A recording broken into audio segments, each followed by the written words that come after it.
The Eugene Johnson Show. The Eugene Johnson Show. The Eugene Johnson Show. Hello everyone, and welcome to another episode of the Eugene Johnson Show. I'm Eugene Johnson with the Crypto Crew. I apologize, this video will be late due to a lot of bad weather we've had in the past couple days, so I didn't want to take a chance on getting my equipment, struck by lightning. So anyway, and news before I start the show is, unfortunately, I will not be able to visit Bobby Mackey's this month due to uncontrollable circumstances. I apologize for that, but as soon as I can, we will get to Bobby Mackey's and do that before the year is over. Also, I'm planning on making a trip to Point Pleasant, West Virginia, and anybody who, is familiar with cryptozoology and stuff like that will know that's the place of the Mothman. So anyway, guys, without further ado, here's this week's show. This week it involves my uncle Gary and our best friend who's known me all my life and has known Gary a very long time. My uncle's almost 50 now, so is the guy I'm talking about who is our friend. His name's Matthew. So this all takes place with him and my uncle. So anyway, my grandfather bought a old Dutch colonial house back in about 1983-84. My mother was expecting me at the time. No, I take that back. She brought me home to this particular Dutch colonial, and this house is no longer standing. It burnt down, unfortunately. But it was a very old, big house that my grandfather bought, like I said, in the 80s. And so anyway, them being kids and stuff like that, they'd all spend the night together, and Matthew would come up and spend the night with my uncle a lot. Well, from what I've been told, of course I was too young to remember it, but from what I've been told, the house upstairs had two Dutch doors. You know what I'm talking about? The doors that were solid glass and they closed like this and open like this. There was two big Dutch doors upstairs leading to the attic.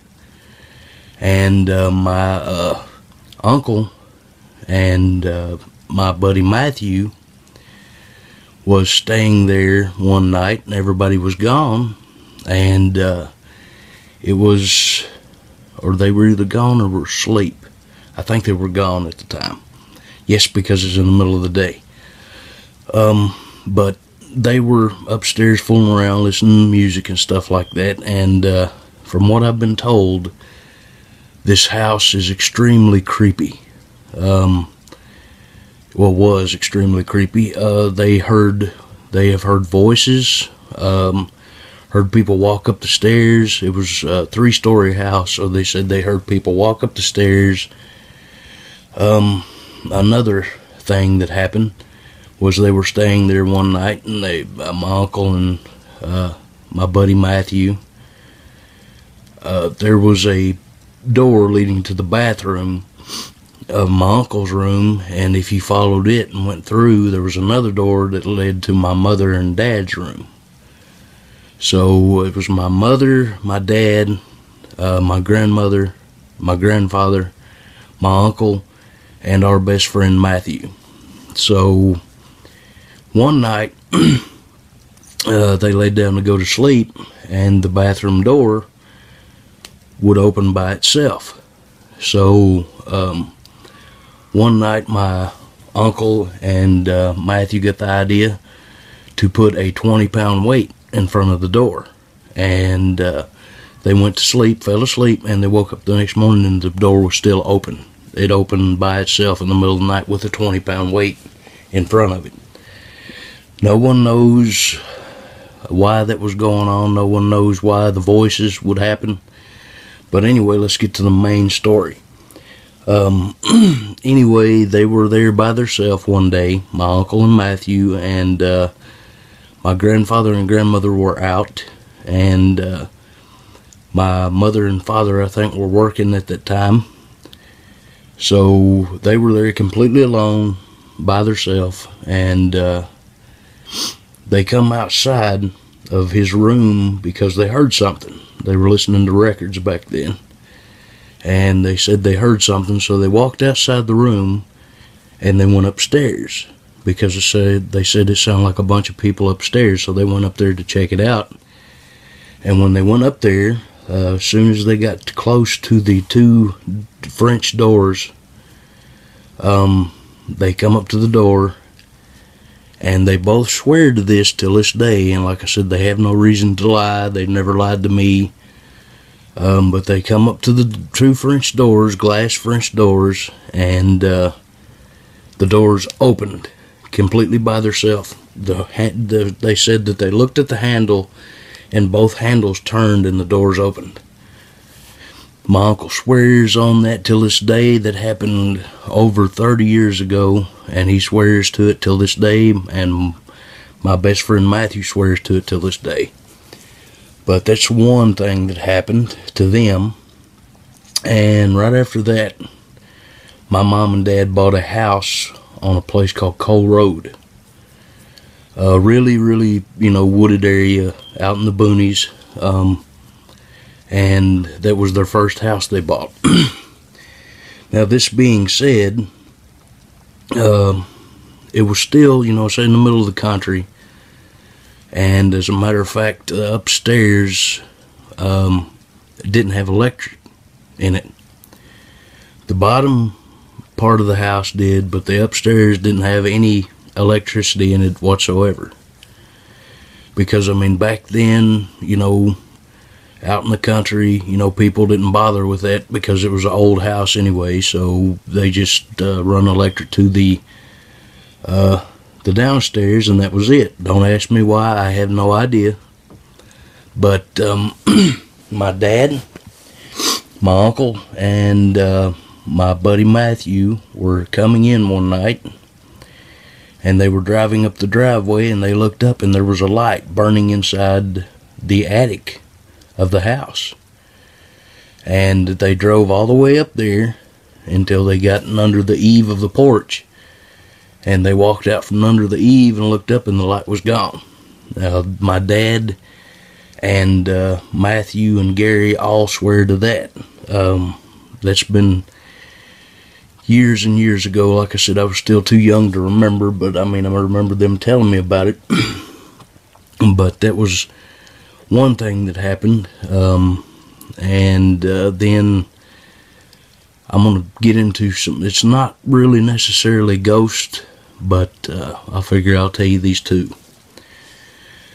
This happened to my dad and my Uncle Ricky many, many years ago. Now, my Uncle Gary is on my mom's side, and my dad, his brother Ricky, of course, is on my dad's side. That's my dad's brother. Now, my Uncle Gary is my mom's brother. Me and my Uncle Gary have always been close because we were raised up together. He was 16 when I was born. So we've always been, grew up together and been close. But anyway, a little bit about Cole Road. Now, this is my dad talking here. My dad told me this a couple days ago, actually. They moved out there, and not too long after that, a woman that my dad knows, was a good friend with, I think she was a neighbor from down the street a ways. You got to remember, this is in the middle of nowhere, and the only thing that's around is a train track and a gravel road. Rest of it's woods. But anyway, my dad was coming in from work one day. He works at the municipal plant. He cleans water. He's done it for years, ever since I can remember. He had come in from work that night. He was working third shift, and it was early morning. And he come in, and the neighbor was running up the gravel road and was flagging him down. My dad stopped, and I'm not going to name this woman because I'm just going to be polite, and I'm just going to say it was a friend and neighbor of my dad's. But she was running up the gravel road, and her shirt and her pants, and she was missing a shoe, and she was all dirty. And she was coming up my dad's truck screaming. And my dad stopped, got out, and asked her what was wrong. And her words exactly was she thinks that she got attacked by an escaped gorilla. She told Dad that it was standing on two legs, and that it pulled her into the woods and started ripping at her clothes, and her pants, her shoes. And she said that she fought and fought and fought, and she finally hit it in the head with a tree limb, a broken tree limb that was on the ground, and she got to run away. Now that, I don't know, because like I said, that was my dad's account. But my dad had something similar happen. He wasn't attacked, but my dad, my Uncle Ricky, and my Uncle Gary, and my friend Matthew all had kind of the same experience. Which one took place on Red River Road, where I was followed by the lights, because that's where my dad and his brothers grew up. And the other one took place on Coal Road, which is a little while away from Red River Road, but it's still out in the middle of the boonies. But anyway, my dad was about 14, 15 years old. My Uncle Ricky, I think, was about 17, and they both had 10-speed bicycles. And they were riding to town, and it's quite a ways to town from Red River Road to Winchester. And so, well, Red River Road's in Winchester, but the city, I think downtown's probably about 30 miles. So, they were riding downtown, I think it was on a Saturday night, and they started to hear something in the woods next to them. They didn't know what it was, so they kept riding. And then my dad swears up and down that whatever this was that was making noises started to follow them. They sped up, it started to speed up too. What my dad said is he had the bicycle all the way in the 10th speed and was standing on the pedals and riding it that way, and I mean pumping his legs and the pedals, and whatever this was still keeping up with him. He said that as soon as they hit the fork where you can turn to go to town or turn to go deeper into Red River Road, it stopped. And he said that it never did follow him again. He said that it did make a sound, and I'm going to try to get an interview with my dad and see if he can make the sound, because I can't make it. But he said it let out an incredible, he said it was like the woo sound that you hear from Bigfoot that people have reported hearing. They said that it sounded just like that. So it was making that noise and chasing them through the woods while they were on the bicycle. Now, fast forward to, let's see, I'm going to say about 10 years later, my uncle and Matthew are out on Coal Road at the house my dad bought, and we were all staying with them at the time because it's a big house, and they wanted us to stay with them, so that's what we did. And my uncle and Matthew both, they told me about it Matthew told me about it, actually refreshed my memory on it about a couple weeks ago.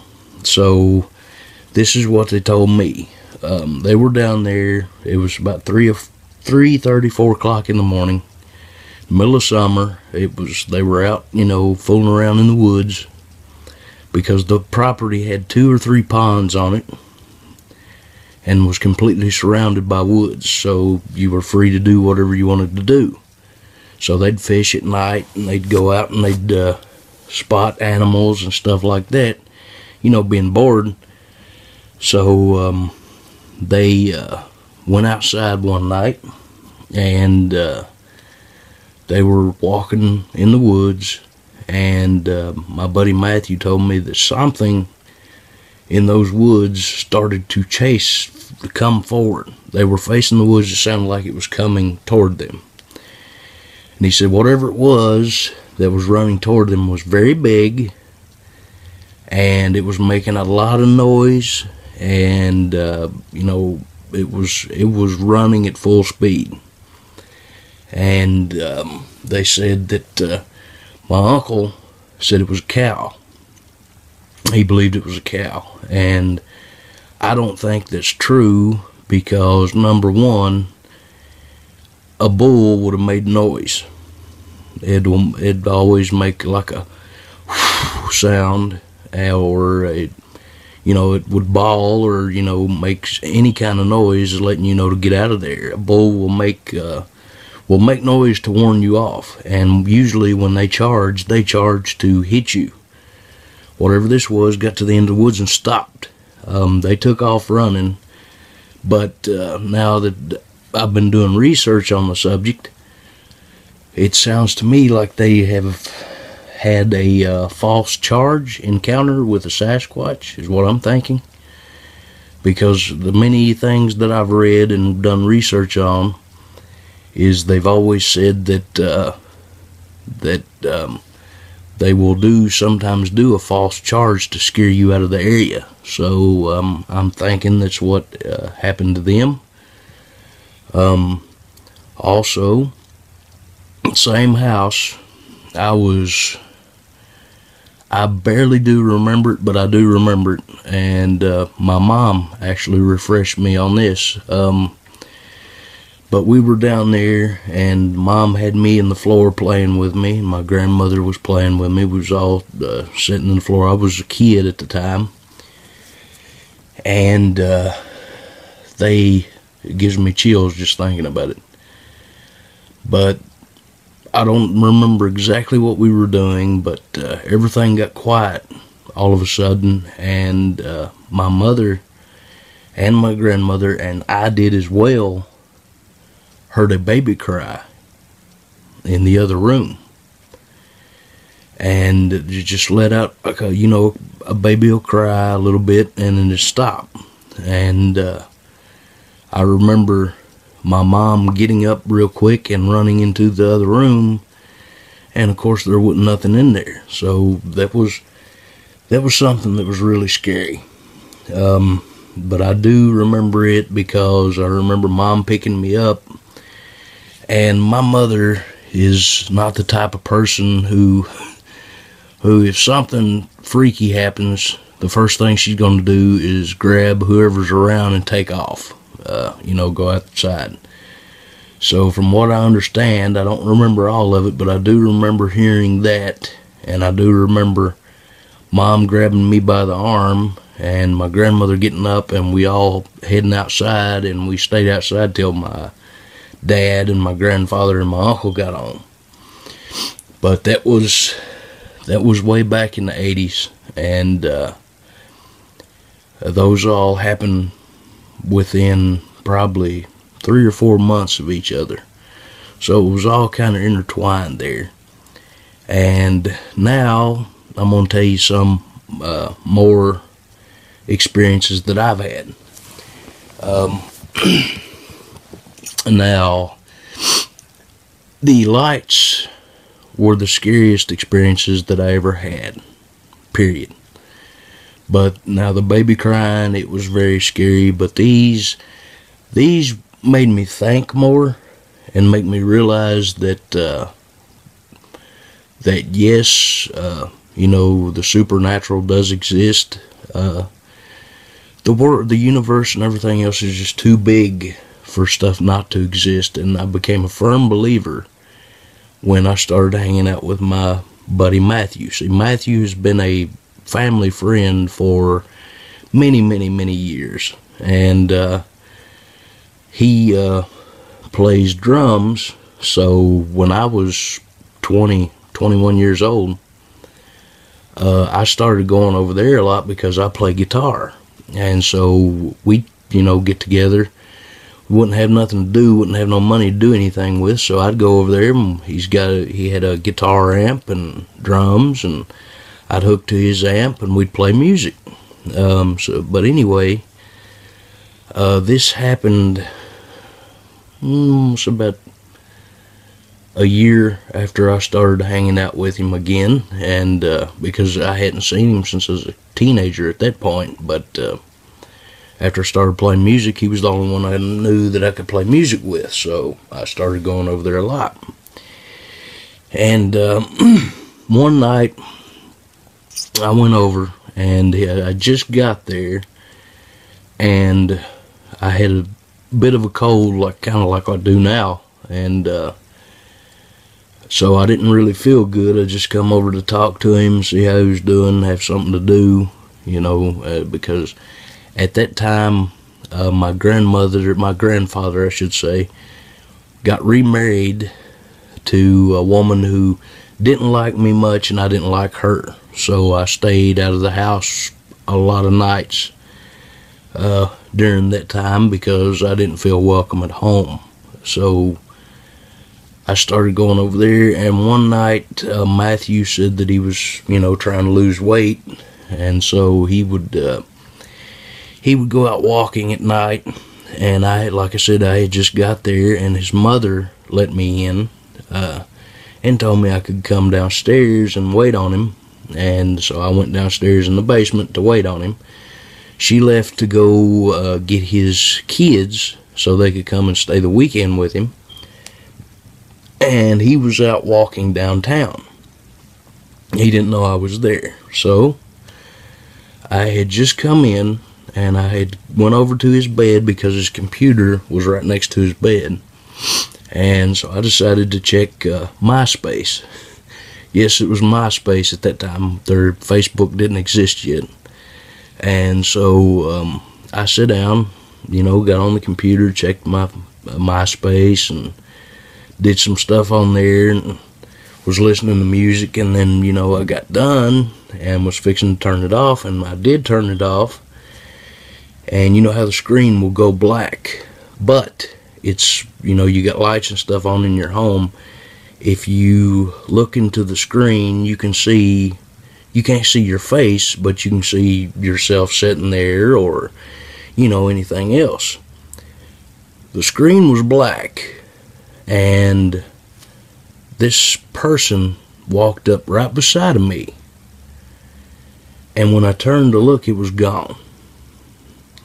I first thought that it was Matthew coming home, you know, coming into the door, because he had a basement door that he would use to come in and out of. I would too. So I thought it was him coming in, and I thought it was his brother at first. But then, you know, I started to say, hey, you know, and then all of a sudden I look over to my side and there's nobody there. The house that this took place in used to be a church, and then after, it was on Hill Street over here in town, but it was it used to be a church, and then after that it was a regular residence, and from what I understand now, a couple of people shot themselves in the house. That's where I've had experiences with, now that I've done research, with shadow figures, because what come up to me and, you know, was taking its arm, looked like it was fixing to put it on my shoulder, and I turned to look and it disappeared, and I looked back in the computer, it was gone, was a shadow. And real quick story before I have to end, another experience that happened to me. Same house over on Hill Street with Matthew. Now me and him both seen this. I had come over and we'd been in there playing music or doing something, watching a movie. And I would stay over there because he stayed up late. And, you know, I talked to him, we'd watch movies, we'd, you know, do everything together. And so it was about maybe 1:30, 2 o'clock in the morning. And I told Matthew, I said, well, man, I'm going to go home. You know, I'm getting kind of tired and sleepy, so I'm just going to go home and lay down. You know, I think me and the woman that my grandfather got remarried to had been fighting that day. So I tried to stay over there until she went to sleep so I could come in the house and not be bothered. But I start to go outside, and we go outside, and we always talk a few more minutes before I leave. So we were standing there talking, and, you know, everything was quiet, wasn't no traffic on the road, nothing like that, because I think it was a weekday. So yeah, a lot of people were home in the bed and nobody running around. So I was actually leaned up against the back of his mother's car, or it might have been his car, I can't remember which, but I was leaning up against one of them. And my vehicle was parked probably about maybe 4 car spaces over. It was kind of at the side of the house. And I never will forget that. And there was a tree in between my vehicle, his vehicle, and his mother's vehicle. So I was kind of parked over to the side in case anybody needed to go. You know, I wouldn't have to move my vehicle. It was just sitting there out of the way. We were standing there talking. I reached in my pocket to get a cigarette, and I went and put, you know, stuck the cigarette in my mouth, lit it. And I kind of went to stretch my head like that, stretch my neck. And when I did that, Matthew was standing right in front of me. And he kind of drew his attention to my vehicle. And me and him both saw a shadow figure of a person run.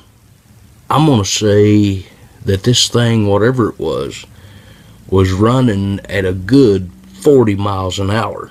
Because we turned our head and it took off, and as soon as like we blinked twice, it was gone.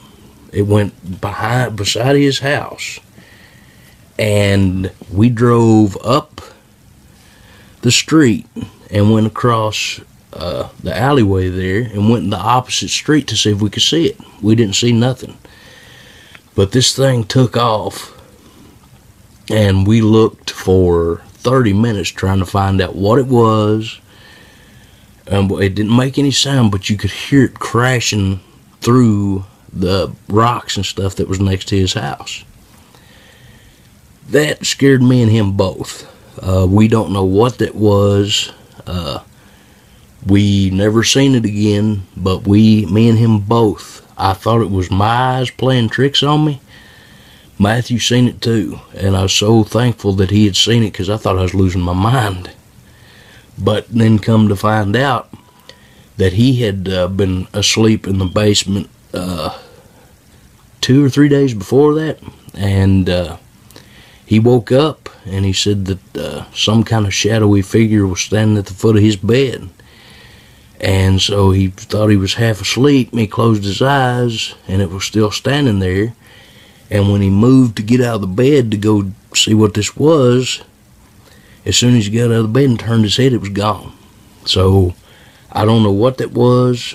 I don't, and but it was that house over there on Hill Street was full of shadow figures. We had seen a bunch of stuff. I mean, one night we were playing music, and I dropped a guitar pick on the floor.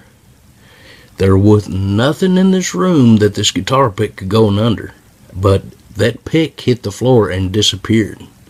I'll never forget that as long as I live. I don't know what what was going on in that house, but they moved. But still, though, in the next episode that I do, I will be talking more about the experiences that I've had with him, and also the experiences we've had in his new house. Anyway, guys, it's been a half an hour, so I will tell you guys, I hope you have a good day, good night, and I will see you all in the next episode. Until then, this is Eugene Johnson for the Eugene Johnson Show. Take care. Очень сложные люди. Очень сложные люди. Очень сложные люди.